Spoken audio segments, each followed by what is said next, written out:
Our first featured poet, Jay David, is a Ukrainian-American writer and laboratory geneticist from Cleveland, Ohio. Their debut chapbook, Hibernation Highway, was released in 2020 from Madhouse Press. They were a Baldwin House Fellow, Literary Cleveland Incubator Fellow, and member of Sad Kids Superhero Collective, as well as editor-in-chief for Flypaper magazine and chief poetry critic for the Cleveland Review of Books. Their work has appeared in or is forthcoming in the Harvard Review, Colorado Review, Salt Hill, Redivider, The Rumpus, Passages North, The Journal, Muzzle Magazine, and others. Please welcome Jay David. Thank you again so much for having me. Let me know in the chat if I need to speak up. I sometimes have a very quiet speaking voice. Oh, one more thing. I had a lot to think about today. One more thing, a slight content warning. If a poem you are about to read is possibly not appropriate for children, or if someone could use a content warning to turn down the volume or perhaps leave the room for a moment, just say a couple of words. Okay, all right, so I'll turn it over from me, a soft voiced person, to another soft voiced poet. Thank you so much. So actually for the first 2 to 3 poems, content warnings for suicidal ideation, mental illness, schizophrenia specifically. The first couple of poems I wanted to read are about schizophrenia. I live with it every single day, so it's kind of hard not to write about it. This first one's called Beyond Love. It's after Emma Bolden. If the saints are to be believed, then this body is the thin line we walk between dead children stacked like xylophones across a sad and lonely street. I'm the only throat in this town. The lights have been out for years, whole blocks. They're built from paperweights. It's the kind of city you keep with an envelope and mangoes on the dresser. Through the broken of the glass, I can see the body as a wire tapped between 2 lighting poles I am always looking past in the dark. I look at you and whisper, love me till the sky turns blue. And isn't it magical how the dead can still celebrate? How I can still believe in this body as the space I take up between you and what I lose next. I do not regard myself beyond love, but we all imagine death to be a kinder bed than grief. We all lack proof enough to make us stay. The second poem, it's called, and again, content warning for mental illness, institutionalization, and sort of suicidal ideation. It's called On the Day They Let Me Out of the Psych Ward, You Vomit in My Car. Sing me that song again. Or I want to die when you convince me to stay. Considering the circumstances, I want to find myself again, not so much sick, but opening an automobile from the inside out portions of myself, the soft soles of my feet on hard gravel, a casket filled with lilies, the lies we tell to keep our loneliness safe. I could say anything at all, and you never hear me over the windmills. Certain implications of tenderness corroborate the story of the tortoise making its way past coal coughing chimneys while intent on water. I chose you for this reason. The bright bird calls and faucets, half an acre of milkweed to butterflies, a canticle of collarbones ringing through the glen. I knew you like silence. Are the crooked teeth of temptation sinking into the quiet alteration midnight marks upon the body when I am a shell of myself? Look at me now, dancing across some bridge between Decembers. I'd hoped to be dead by now, somewhere in a wilderness of my own making, but tell me I saved myself for you, for the purpose of gripping your hair by the stem as you vomit yourself into the back seat of my car, my sadness growing soft with whispers saying, look, how stupid we all are, so young and afraid of our lives, collapsing at every reservoir, fiddling with the leaves, still holding on to kerchiefs soaked in anger. Figure me out, love. My heart is only this big, a pomegranate. I've been saving it for you.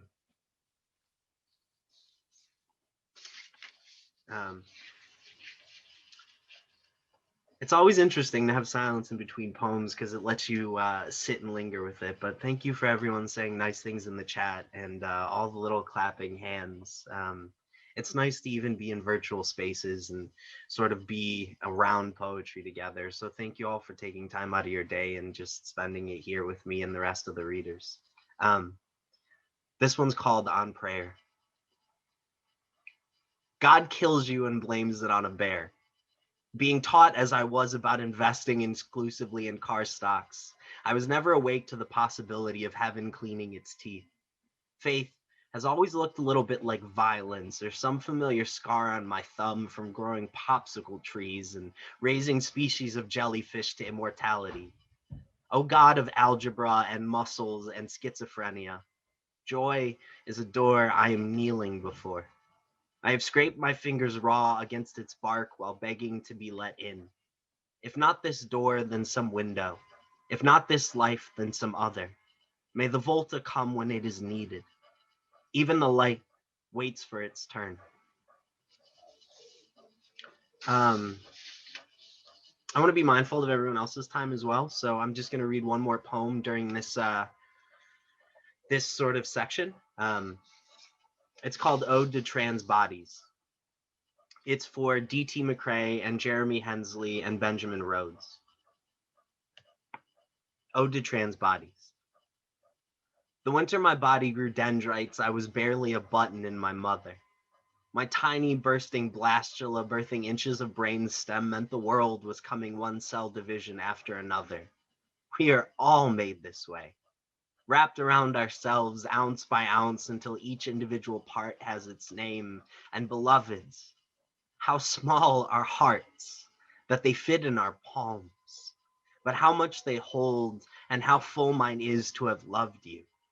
The best thing I heard this year, like every year, was the sound of trans people laughing. Thank you very much. I'm looking forward to hearing the rest of the readers. Thank you, that's beautiful. I'd like to introduce our next featured poet. Vinh Wong is a writer and filmmaker based in Houston, Texas. In the fall of 2021, he will be attending University of Mississippi as an MFA candidate in fiction. He has work published in Glass Mountain, Defunct Magazine, and Bridge 8. Please welcome Vinh Wong. Hi, thank you. I'm gonna go right into some poems. I'm gonna start with this one called Early Orange Sun.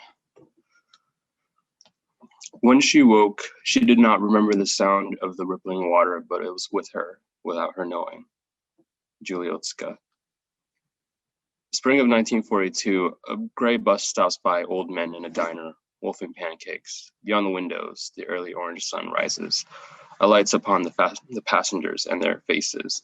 They stop for the slanted black almonds staring at them. These yellow folk themselves locked in windows, yellow folk full of shapes, lines and creases, down the long road to Manzanar. I forgot to add that I think all my poems today will not be suitable for children. So yeah.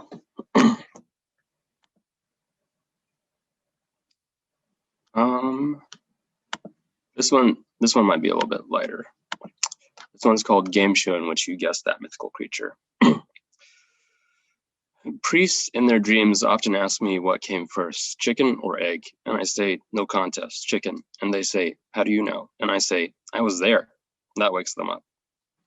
Having walked thousands of suns off to sleep, having reached an age when I know more ghosts than flesh, I know to nest wherever feasible, which is nowhere really. You may be tempted to think the wildfires in California and Australia an indictment, but my wings' carbon footprint is near zero. Global warming is real, and it's still your fault. Am I tired? I have more cycles to go. I could watch this on repeat and still laugh like the first time emerging from ashes.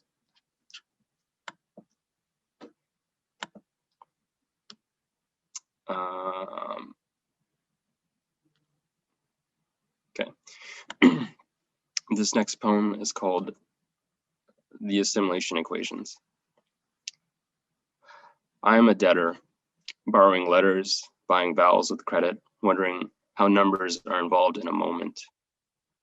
When moons come round in this realm, I feed, waking foreign to offerings and venerations to my sacred elders. From the earth, the moon is a circle. What is its diameter? Is it equal to the length of time my mom has spent sewing clothes for 99 cents a piece, sometimes less? I remember this one time when she handed a client their clothes. I'm playing Yu-Gi-Oh! In my mind, pretend I have cards because we can't afford it.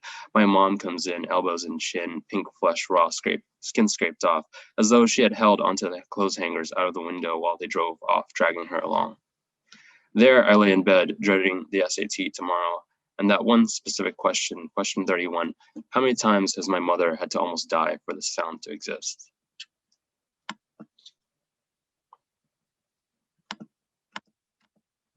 The last poem I'll read for this section is called The Natural State.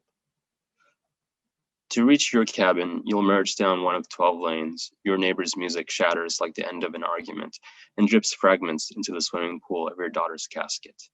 This 6 million city and one, more so one and one and one and one and one and one, bubble in the dark room stop bath, lifting from lines on pages my slush self observes, like Betelgeuse, wondering about seeing or being seen, headlights through telescopes, absorbing the bokeh between me and the next person, or you and they, or I then you, if there is. Thank you. Thank you. That was quick and strong. All right, let me introduce our third featured poet.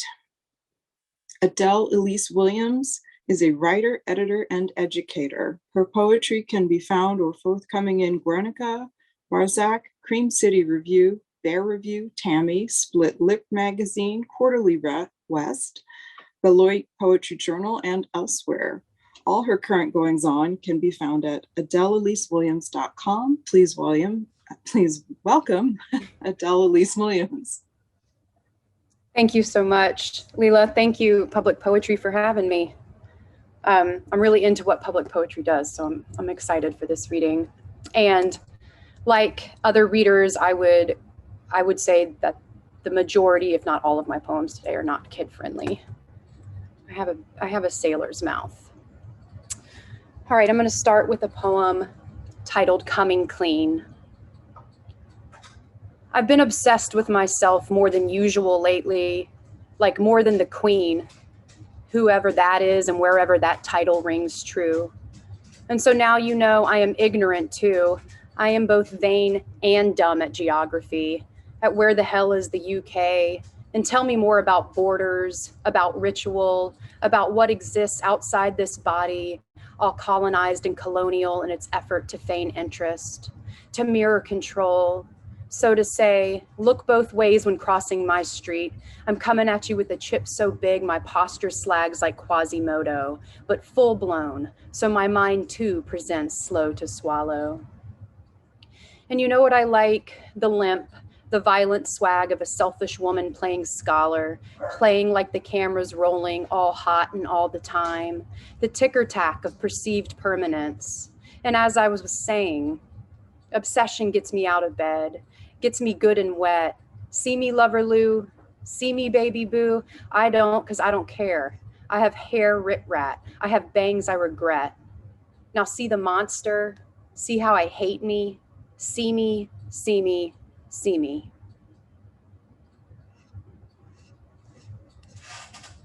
Hungry and hot-blooded.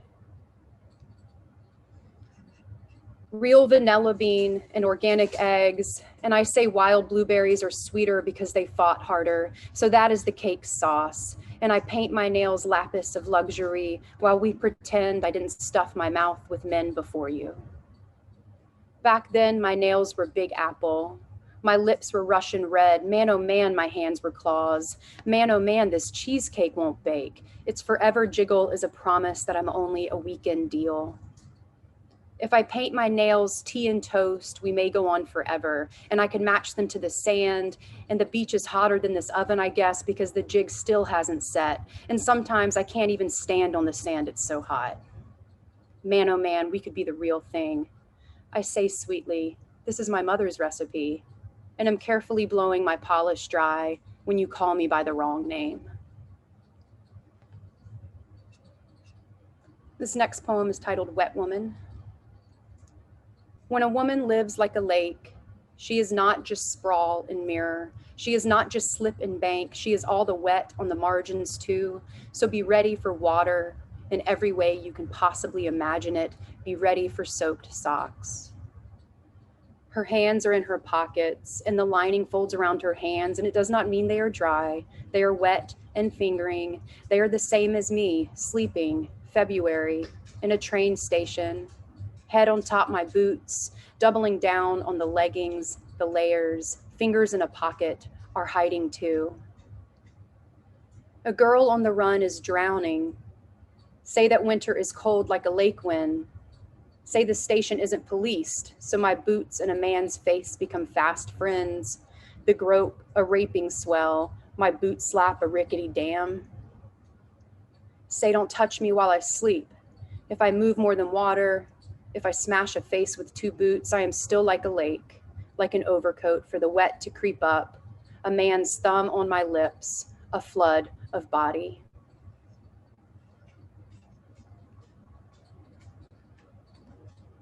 And my last poem for this set is titled Linton Rose Gardenia. The emu escaped from a local meat farm and stood like a woman peering through a dusty pane of glass.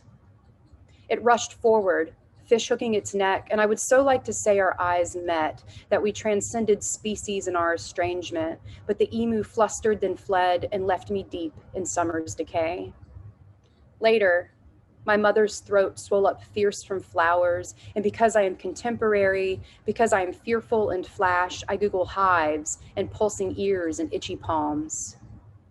An ER visit meant careful budgeting, so we sat in the lot waiting for failed breath before taking the big money plunge. I told Mom about the emu, and she perked up and asked where and what, and I said front yard. I said ancient and umbered and flightless. The story excited her. The prospect of another emu sighting became a gold star, and Mom hoped the hives would mellow, if only so she could walk the block in search of the big body bird before it made tracks too far to follow.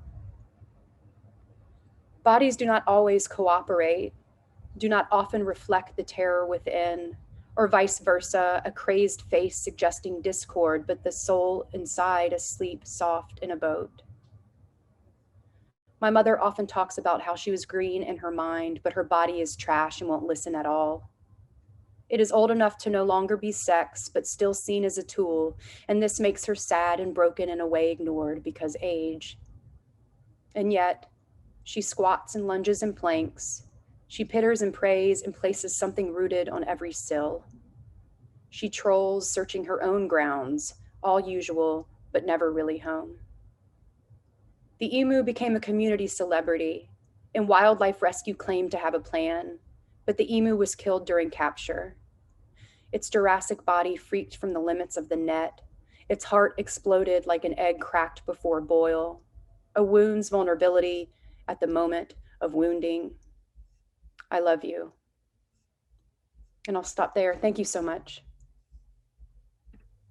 Wow, thank you. Bodies really don't always cooperate. Boy, I know that. All right. And now I'll introduce our fourth featured poet.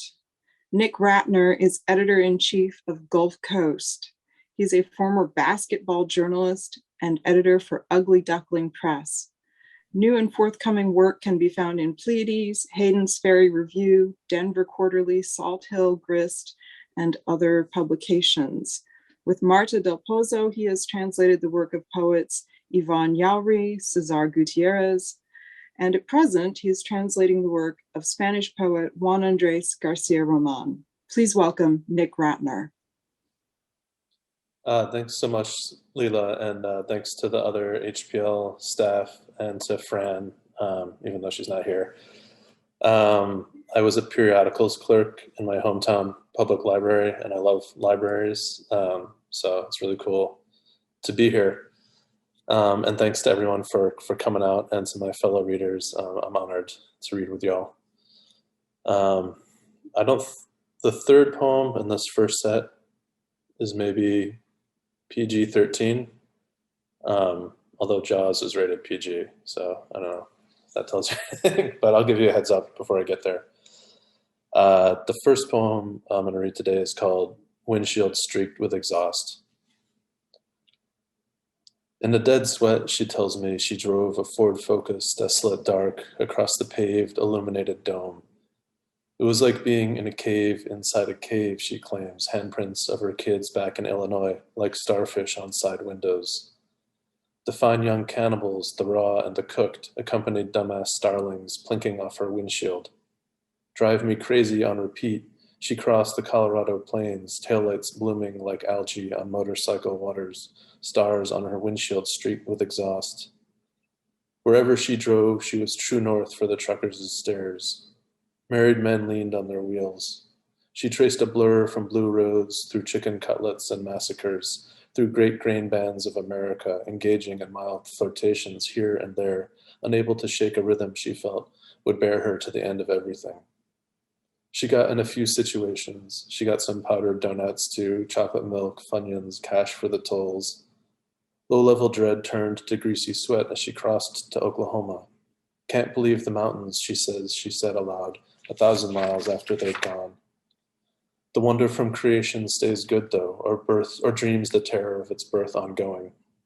Mountains behind mountains, she says, transmission faltering, primordial plates astir when the Focus knuckled down in the warlock hand of corn, night dancing and smiling on the wide plains of insomnia.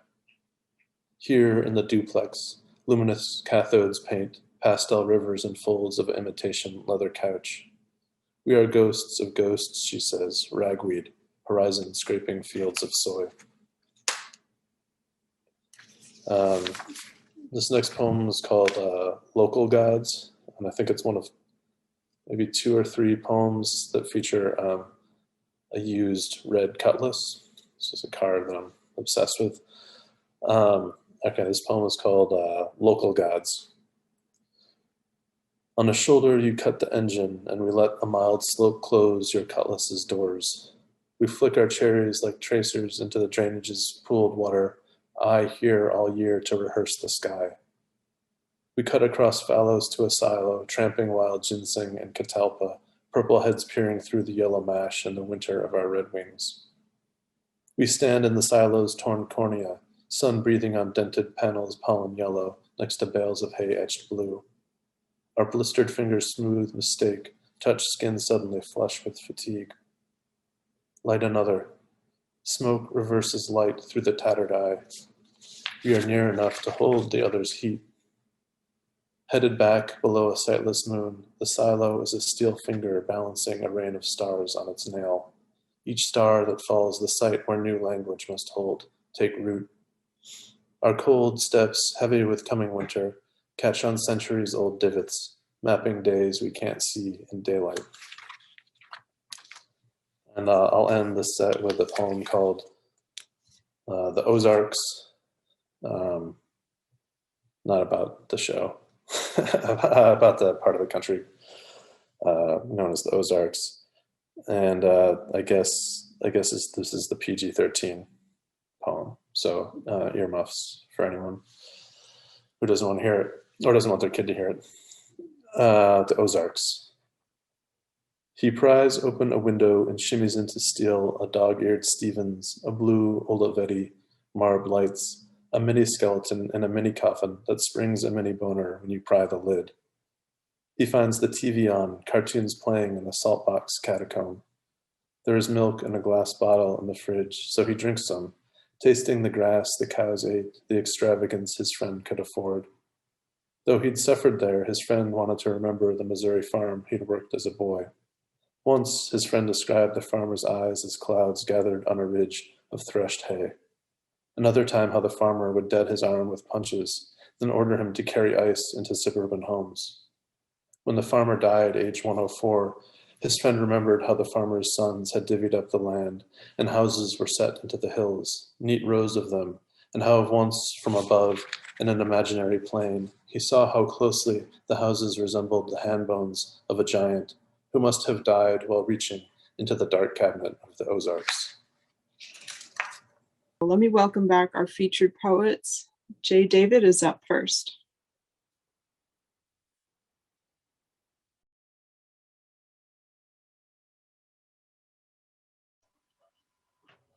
All right. This is just one long poem. It's for my best friend, Dan. It's called Lightning in the Attic. I did not believe in the light until I had seen it. And even then, my prayers sounded like, may it always be a beautiful day for baseball.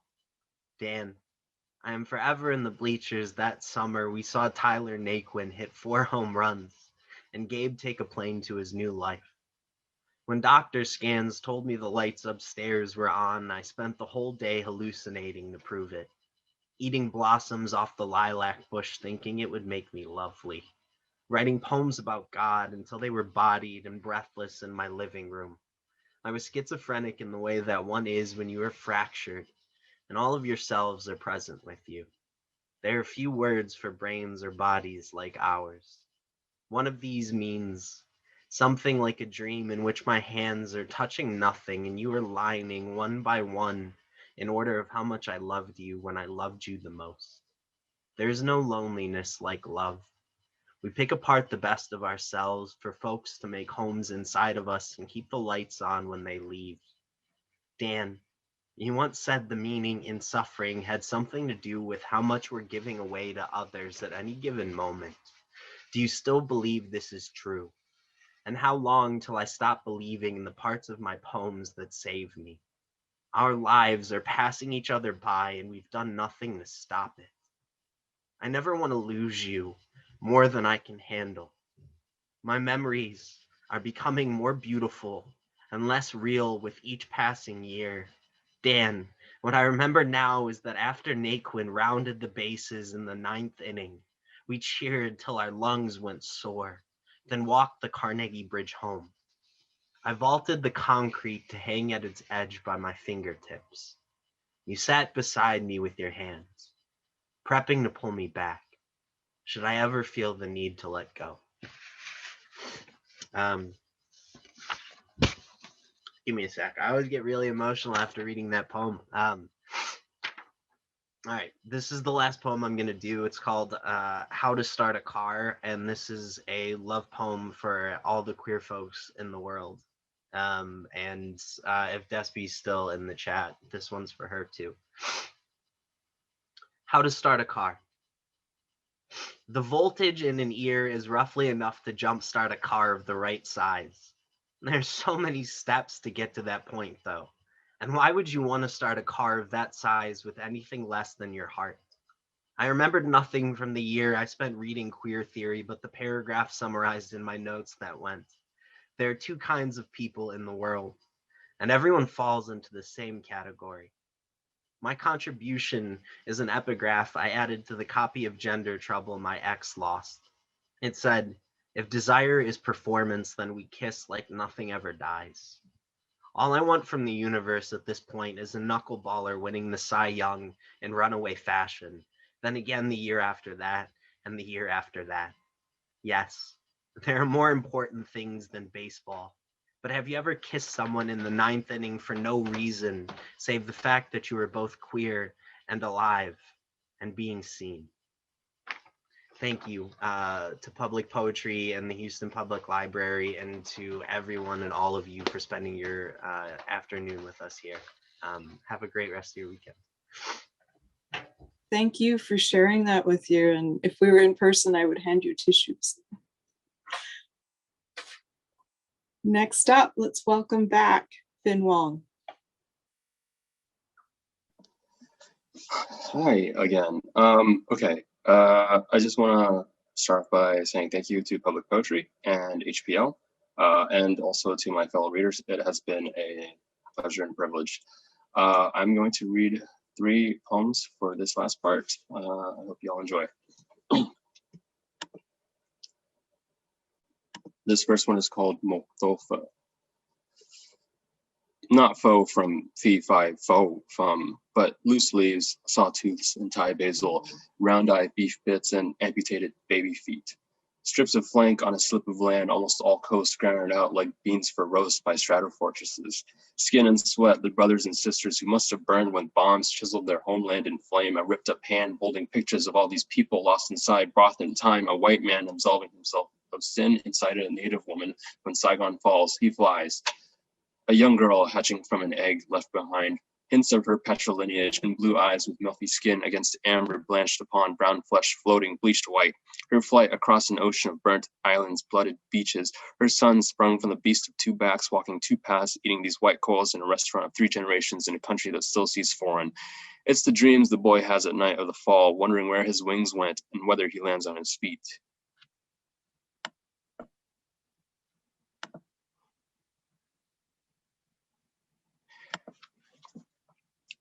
This country loved them.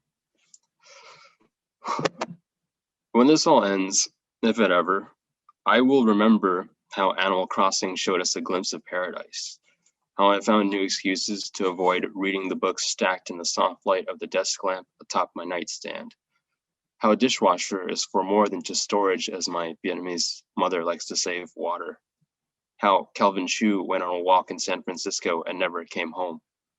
He too probably has a mother who likes to save water. Had. How self-appointed militiamen, illiterate in body armor, sizing stormed subways for meatball sandwiches, equipped with missile launchers they used to hunt deer in the woods just outside of the towns in this country, loved them and their guns, while patients die with no visitation. This country loved them to keep their loved ones from them, failed them. And the moment in which I wrote these words, millions and millions of silvery, soft, wet drops of that thing called rain fell upon the dirt and grass and leaves and stems and trees outside my window. Kelvin and Trayvon were 2 years apart, but both learned how this country loved them, and how this country loves me.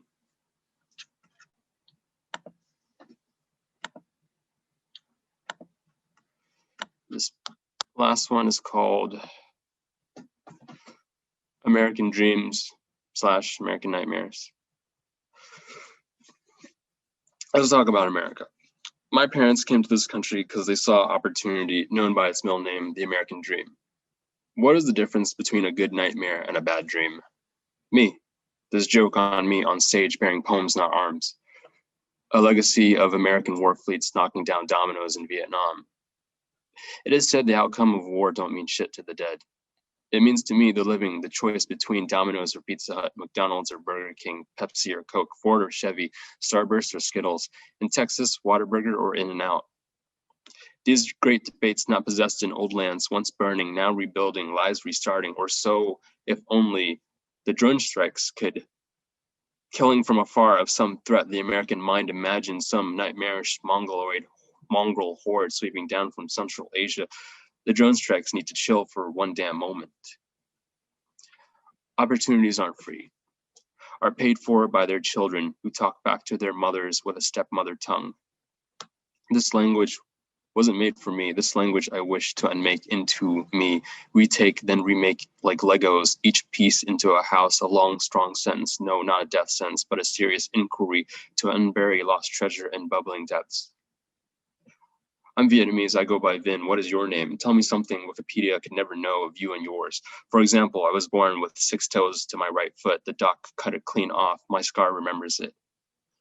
I came to this world without fear, seen through stars for eyes, wondered for blood. Age 4 to 8, Sun Wukong, aka the Monkey King, aka Great Sage equal to heaven was my hero. Great Vin equal to heaven. I'm struggling now to get across this idea Asian lives matter. Like the old man, he strolled into H Mart to buy some sumaco tomato sauce sardines, but gets drop kicked in the head beside the door, left for dead, while his grandchild looks on. Yet that's nothing new in this American dream. Thank you. Thank you. Thank you. The scar remembers.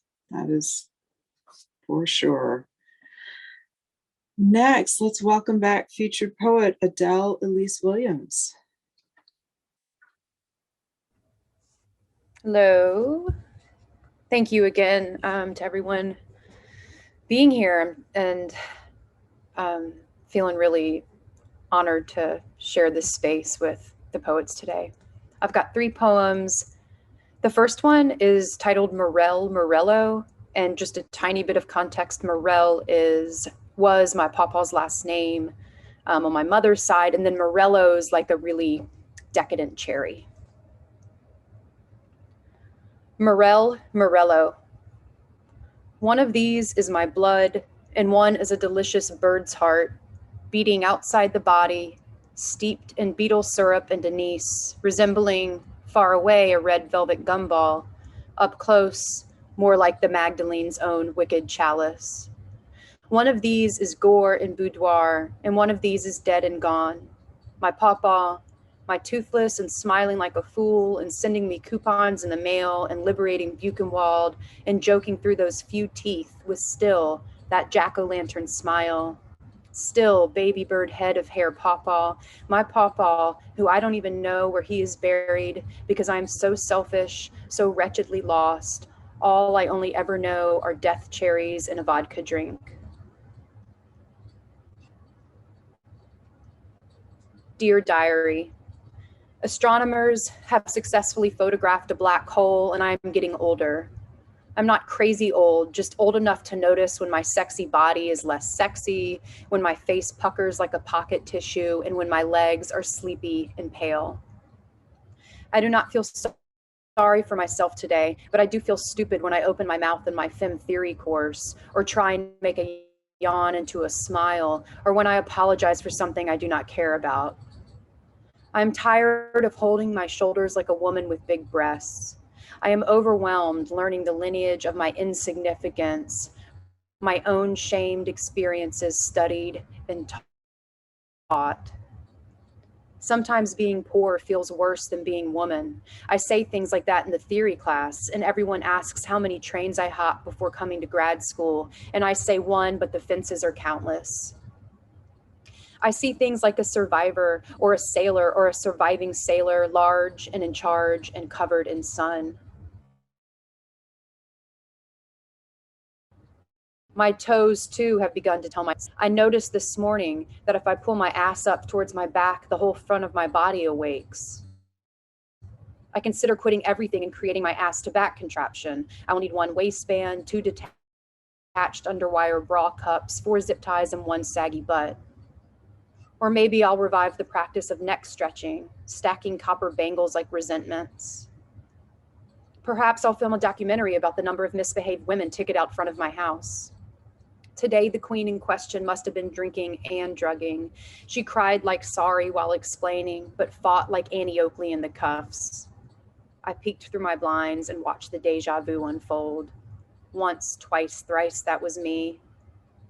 The dude bro next to me in the library is whispering grossly into his cell phone, and the feigned effort makes me want to die. Also, I'm pretty sure I can smell my own feet through the thick of my boots. I miss waking up dumb and in love with my lacking self-awareness, the tool of my body, the waste of my big-ass brain. And the last poem is titled, It Comes From Having a Body. When I was a child, I stuttered with the violence of 1,000 wings. The flock in my mouth could not escape. God says, be buzzard, be a new baby born with teeth, be a curl or a tide or a half girl, half bird, be transformed, be harpy.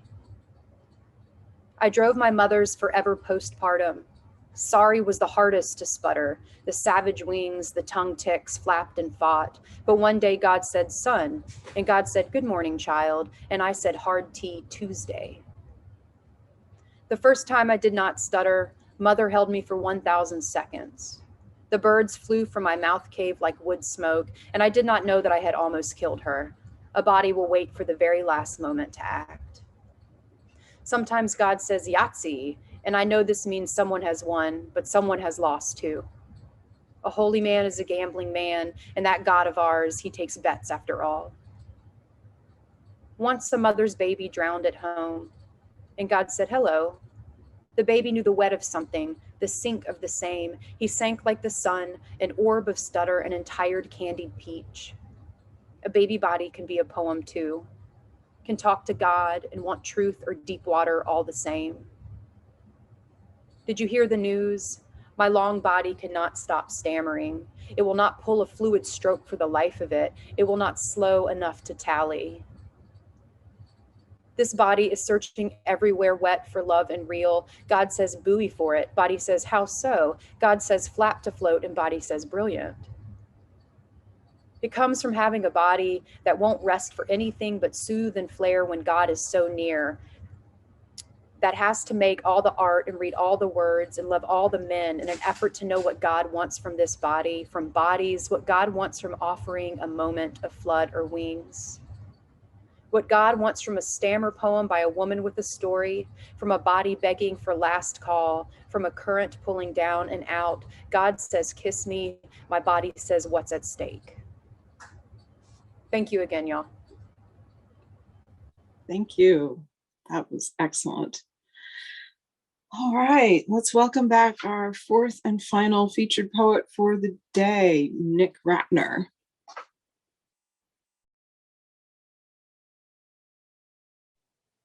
All right, thanks y'all. This has been really fun. The first poem I'm going to read is picking up on the thread from the ancient Greek thread from John Gorman, who read during the slam. This poem is called The Western Sky, and it begins with an epigraph from Guy Davenport's translation of Sappho, which reads, "Down from the blue sky came Eros taking off his clothes, his shirt of Phoenician red.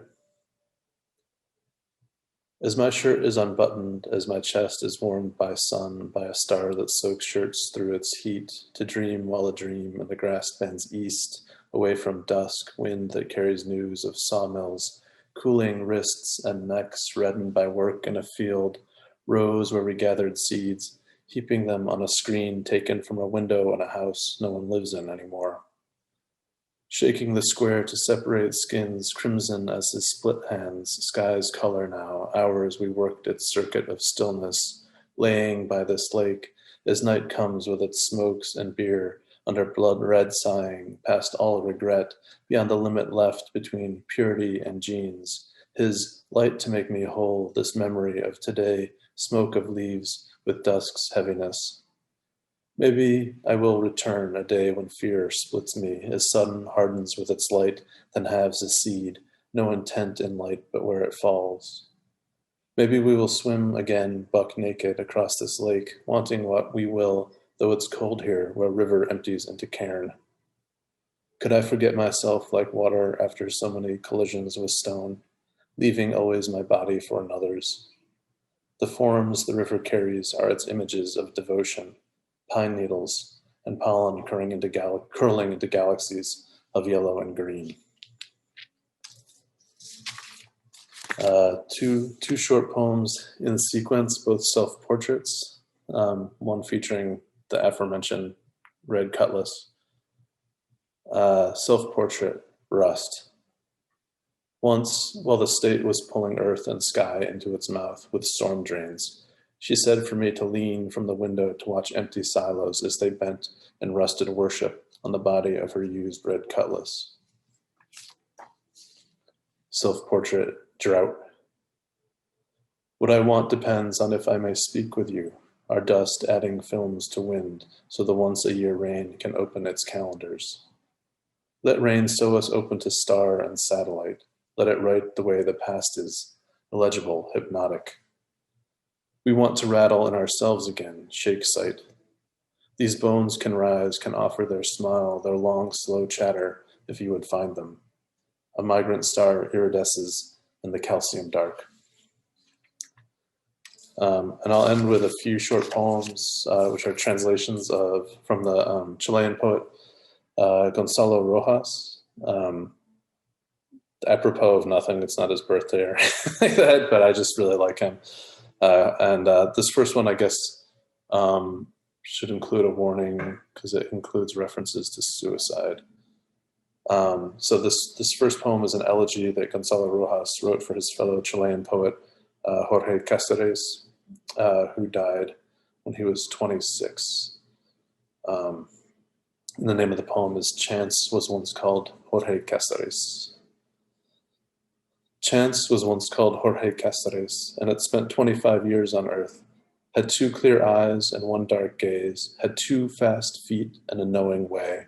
But he went so far off, so freely far, that no one saw his face. It could have been a volcano, but it was Jorge Casares, this living bone, this rush, this grace, this sweet flame, pure animal coursing through his veins, short days that entered and left leaping from his heart to arrive at the oasis of asphyxia. Now he's in your light and your velocity, and his soul is a fly buzzing in the ears of those who were just now born.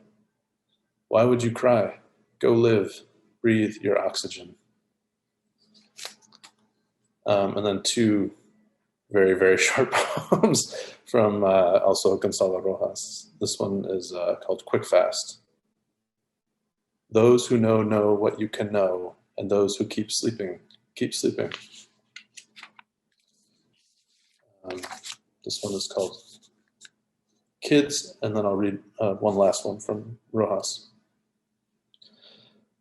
From the sheets, or more quickly still, with a nibble, they tore off our clothes, and suddenly, horribly old, we leapt skyward, without wings, wrinkled with earth. And I'll end with the last poem from Gonzalo Rojas that I've translated as To Silence. O voice, solely voice, there's the seas, every hollow of the sea is not enough. Heaven's every lovely hollow is not enough to hold you. And though man holds his tongue, and this world will sink, O majesty, you never, and every part you never cease to be. For you, solely voice, sit on time, on being. For you are, and you are not, and are almost my God, and almost my Father, when I am most dark. Thank you.